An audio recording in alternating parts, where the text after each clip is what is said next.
Hello friends, this is Team Super Simplified and we are here with daily quiz on current affairs. This is quiz number 18 and we are covering the current affairs of 22nd to 25th July 2019. So let's get started. So this is question number 1. Which one of the following is the largest committee of the Parliament? A. The Committee on Public Accounts. B. The Committee on Public Undertakings.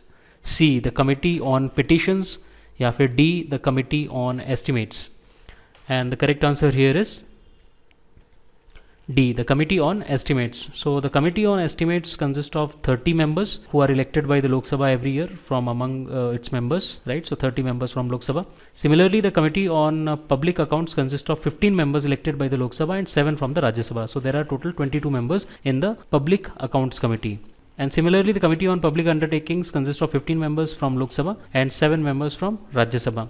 So here also we have 22 members, and the Committee on Petitions consists of 15 members nominated by the Speaker. So out of these 4 options, the Committee on Estimates has the highest number of members, that is 30 members from Lok Sabha. All are from Lok Sabha. Right. So this is the classification of parliamentary committees. So there are mainly 4 types of committees: financial committees, standing committees, ad hoc or select committees, and administrative committees. So Public Account Committee, Estimates Committee, and the Committee on Public Sector Undertakings, these are the committees under the financial committee head. So these are also the standing committees, and there are some standing committees like Committee on Railways, on Health, etc. Similarly, there are some select committees or ad hoc committees which are framed from time to time on a need basis. So these are, for example, the select committee on GST. And then there are some administrative committees which take care of the functioning of the house and the regular business of the house. Right. Now let's come to the next question, which is question number 2. Which of the statements given below is a relevant feature of a blockchain? So these are some of the features described here of the blockchain. We have to tell which is the correct one. Blockchain is a type of cryptocurrency. B. It is a centralized online ledger. C. It is a distributed ledger on a peer-to-peer network. या फिर D. An exchange. Blockchain is an exchange. And the correct answer here is C. That is, it is a distributed ledger on a peer-to-peer network. So statement number 1 is incorrect because blockchain is not cryptocurrency itself. It is the underlying technology which powers cryptocurrency like Bitcoin. Statement number 2 is also incorrect because it is not a centralized online ledger. It is an online ledger, but it is not centralized but decentralized, and it is a peer-to-peer based network. So on the left hand side we have a server based network where we have a central server and the host computers are communicating with the server. So they are utilizing the services of the server. And on the right hand side we have the peer-to-peer network where we don't have a dedicated centralized server, but the hosts themselves act as a server, right? So this is a peer-to-peer network. Blockchain is basically a distributed ledger. It is not a centralized ledger but a distributed online ledger on a peer-to-peer network, and it is not an exchange. So the correct answer here is C. That is a distributed ledger on a peer-to-peer network. Now let's come to question number 3. This is also related to blockchain. So the question is, blockchain technology is often in news. What is a miner in the context of blockchain? A. It is a type of blockchain. B. An algorithm that predicts the next part of the chain. C. A person doing calculations to verify the transactions. या फिर D. The computers that validate and process blockchain transactions. And the correct answer here is D. That is the computers that validate and process blockchain transactions. Right. Now let's come to question number 4. Which of the following statements best describe carbon fertilization? This is an important question. A. Increased plant growth due to increased concentration of carbon dioxide in the atmosphere. B. Increased temperature of earth due to increased concentration of CO2 in the atmosphere. C. Increased acidity of oceans as a result of increased concentration of CO2 in the atmosphere. या फिर D. Adaptation of all living beings on the earth to the climate change brought about by the increased concentration of CO2 in the atmosphere. And the correct answer here is A.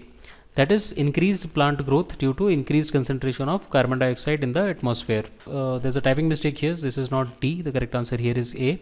Right, so you can just rectify this. And CO2 fertilization effect or the carbon fertilization effect is the increased rate of photosynthesis in the plants that result from increased levels of CO2 in the atmosphere. So CO2 का जो level बढ़ रहा है, global warming जो हो रही है atmosphere में, उसके कई सारे साइड इफेक्ट भी होते हैं. कुछ अच्छे साइड इफेक्ट भी हैं, जैसे कि प्लांट की जो ग्रोथ होती है वो ज़्यादा बढ़ती है CO2 के कंसंट्रेशन बढ़ने से एटमॉस्फेयर में. राइट, सो बिकॉज फोटोसिंथेसिस का जो रेट होता है वो इंक्रीज होता है. So that is known as carbon fertilisation. This phenomena is known as carbon fertilisation. Right.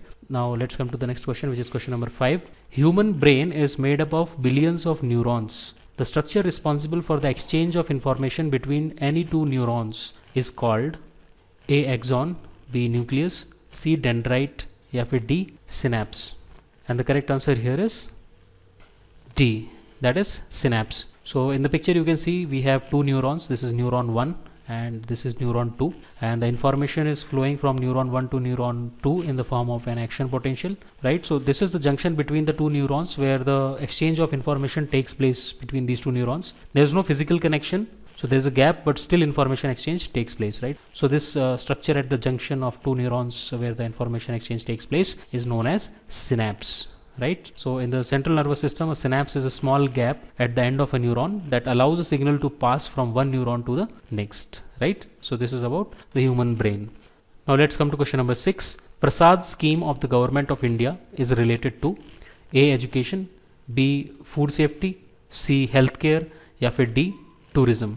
And the correct answer here is D, that is tourism. So the Prasad scheme of the government of India is related to tourism. So it was introduced in 2015 and the full form of Prasad is Pilgrimage, Rejuvenation and Spiritual Augmentation Drive.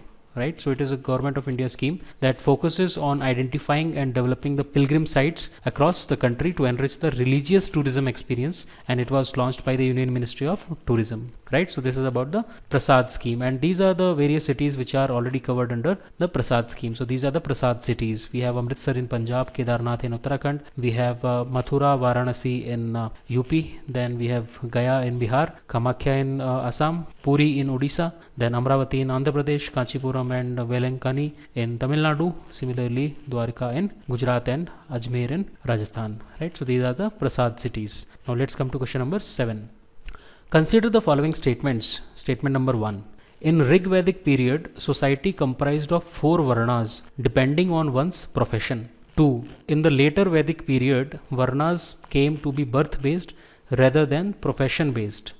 Which of the statements given above is or are correct? A. 1 only, B. 2 only, C. both 1 and 2, या फिर D. neither 1 nor 2.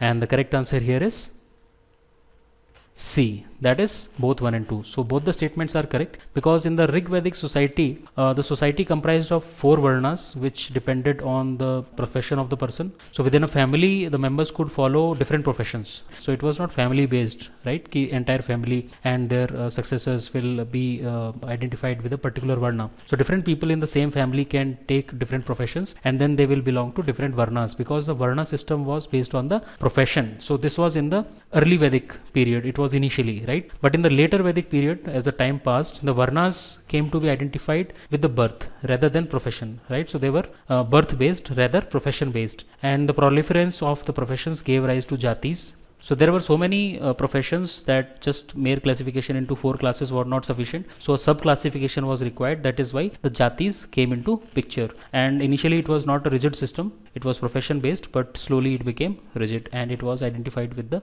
birth of the person. Now let's come to the next question, which is question number 8. This is also an important question. Match the following. List 1 event, list 2 place. So where this event has taken place, so you have to match it correctly.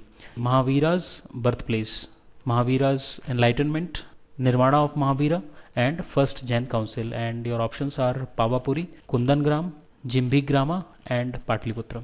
And these are the codes here. You can just have a look. So what is the correct answer? Just try to work out. You can pause the video.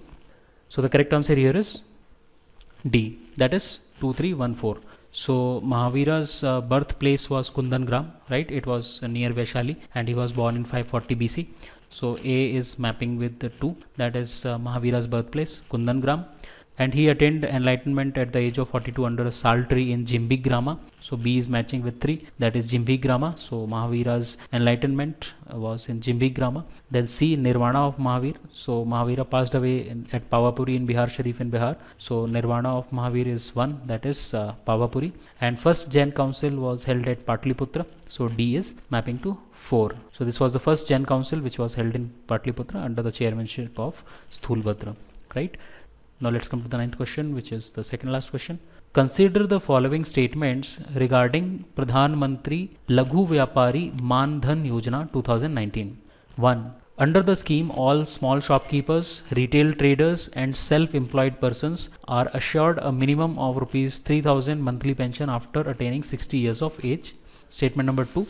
All small shopkeepers, self-employed persons and retail traders aged between 18 and 40 years and with GST turnover below rupees 1.5 crore can enroll for the pension scheme. Statement number 3.